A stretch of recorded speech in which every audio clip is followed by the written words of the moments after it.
Assalamu alaikum, warahmatullahi wabarakatuh. Pinakamamahal kong mga kapatid sa Islam, maligayang pagdating sa New Muslim Academy at sa isa na namang episode sa aming serye, ang mga pangalan ni Allah. Sa episode ngayon, nais kong ipakilala sa inyo si Allah subhanahu wa ta'ala, gamit ang kanyang pangalang Al-Hadi. Al-Hadi, subhanallah, sabi ng Allah sa kanyang aklat. Ibig sabihin, sapat na para sa'yo na mayroon kang Panginoon, isang Rob, na si Al-Hadi ang gumagabay. Siya ang gumagabay sa lahat ng bagay na mabuti para sa atin, at siya rin ang gumagabay sa atin palayo sa lahat ng bagay na masama para sa atin. Siyempre, para sa mga naghahangad ng gabay, at ang propeta sallallahu alaihi wasallam, ang huling sugo, ay nagsasabi sa kanyang mga sermon na ang sinumang ginagabayan ng Allah ay walang sinuman ang maaaring magligaw. Kapag ginabayan ka ni Al-Hadi, walang makakapagligaw sa iyo. At ang ideyang ito ni Al-Hadi, ang gumagabay ay higit pa sa, alam mo na, paniniwala mula sa kawalan ng paniniwala na ang Allah ay gumagabay sa iyo tungo sa paniniwala, ginagabayan ka niya, tungo sa Islam, ginagabayan ka niya, tungo sa tawhid,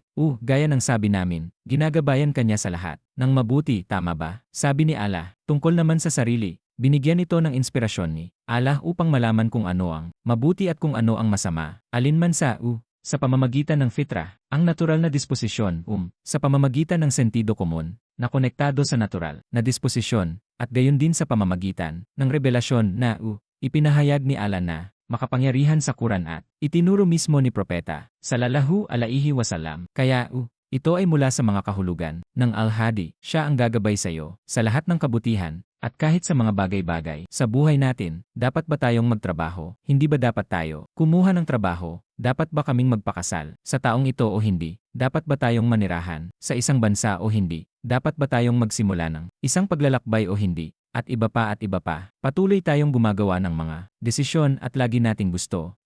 Ang gabay ng nilalang na nakakaalam ng mga hindi nakikita, at ang propeta sallallahu alaihi wasallam, sumakanya nawa ang kapayapaan at mga pagpapala. Tinuruan niya tayo ng isang dua upang hingin ang patnubay na ito nakilala bilang istikhara na isang uri ng pagsusumamo na ginagawa mo kapag balak mong magdesisyon sa isang bagay at humihingi ka ng gabay mula sa Diyos sa proseso ng paggawa ng desisyon, at maaari nating pag-usapan ang tungkol sa istikhara marahil sa mga susunod na episode. Kaya ito ay Al-Hadi, Allah subhanahu wa ta'ala, at walang duda, kapag alam natin ang pangalang ito, alam mo na at na ito ay isang pangalan mula sa mga pangalan ni Allah, saka ito nabubuo sa loob natin, gaya ng lagi nating sinasabi, pagmamahal para kay Allah, dahil habang mas natututo tayo tungkol sa Kanya, mas lalo natin siyang mamahalin. At pangalawa, nagdudulot ito sa atin ng likas na pagnanais, di ba, na hanapin ang kanyang patnubay. Kung sa relihiyon, titignan natin ang mga batas na ipinahayag niya dahil sa loob ng mga batas na iyon ay may gabay, alam mo na ang mga dapat at hindi dapat gawin. Alam mo,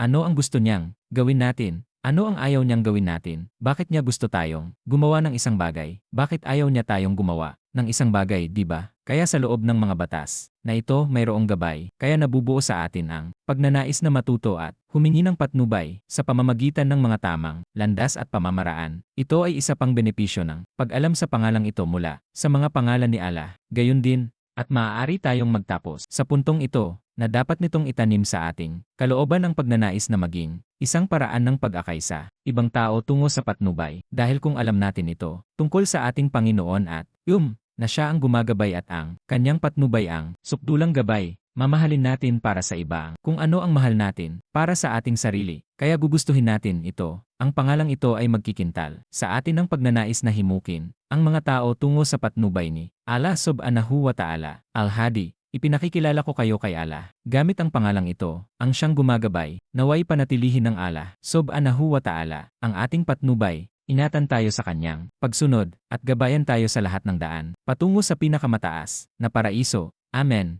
Mahal ko kayong lahat, alang-alang sa Allah. Hanggang sa susunod. Assalamu alaikum warahmatullahi wabarakatuh.